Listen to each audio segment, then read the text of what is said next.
All right, so now that we've done the stretches, we're gonna work on mobilizing the joints. So we'll start with the hips again. What we're gonna do is get into the quadruped position. You can grab a foam pad if you have one. And what we're gonna do is essentially just taking the joints in their range of motion, but we're trying to do it without compensating or without cheating. So go ahead and do a hip circle, but I want you to arch your back and try to cheat. So you see all this movement that's happening in his hips?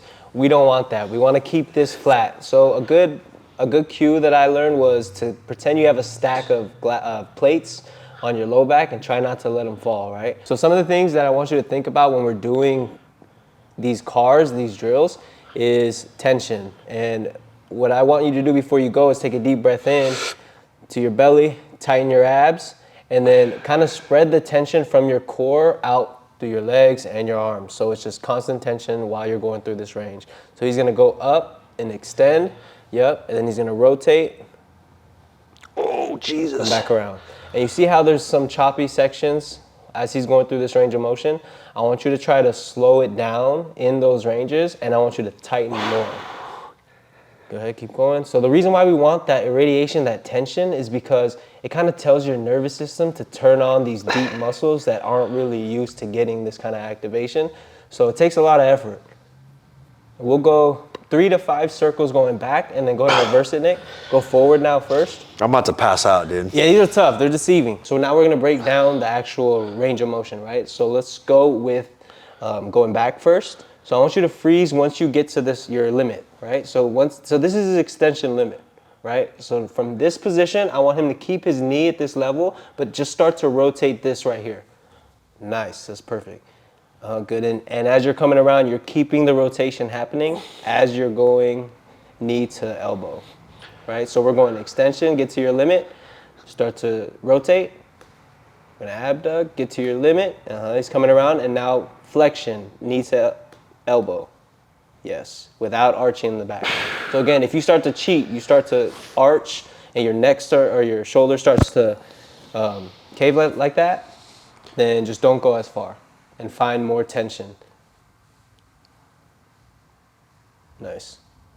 And your circle might be smaller than the circle Nick is making, or bigger. Just it all depends on where you're at. Just work within your specific ranges. And then if I want to go the opposite way, if I want to reverse. And if you want to reverse, we're going to start with the knee flexion, so knee to elbow. Yes, just to where it doesn't start to compensate. And then he's going to come out to me. Yep. Once you get to this limit, you're going to start to rotate that heel to the ceiling. Yes, and then follow through with that rotation. It's a lot going on at once. It's going to take a lot of practice. Honestly, you should be doing stuff like this every day. It should be like brushing your teeth. This is how we keep our joints healthy. Nice. Man, that's so tough. So Yeah. that means I need to do these more, huh? Yeah, every day. Good. So I just want to break down the rotations a little bit more. Some of the compensations that you'll see, that lower back arch, go ahead. The way we correct that is through tightening your abs and tucking your hips, right? So that's how you're going to find that. If you notice that that's how you're cheating, I want you to tighten your abs and tuck your hips. Is there a part of the motion that it's more likely to happen in? Most of the time it's when you get to your end range, right? So get into, yeah, once he gets past his limit, he's gonna start cheating. So now I want him to go not as high. So keep this position and just don't go as high.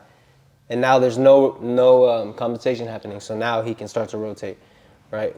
I'm trying to keep this stable. The other compensation that happens is the shoulders are gonna round.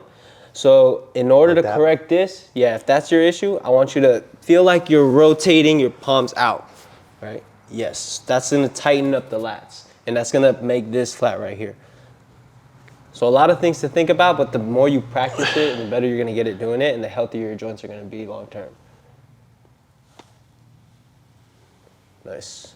Yeah, I could feel it, the tendency of wanting to round as I'm getting to the more challenging parts of the range of motion. Right, that happens because a lot of the times when we're going throughout like our daily life, we're not really getting access to these ranges. We're sitting over a long period of time, we're standing over a long period of time, so those muscles that are on when we're doing those activities are staying overactive. So it's kind of like reteaching your body, strengthening the muscles that are weaker So it just takes a lot of effort. Yeah. And remember, tension is gonna help you. Tension the rest of the body, so I can isolate and articulate the joint a little bit better, right? Exactly. Because before we started doing this, I had a really sharp pain in my hip. The more I did these reps, it's not there anymore. So which is great, and I don't feel like as tight in my hip. So I think that's what we're trying to do with this mobility program. Exactly. Excellent.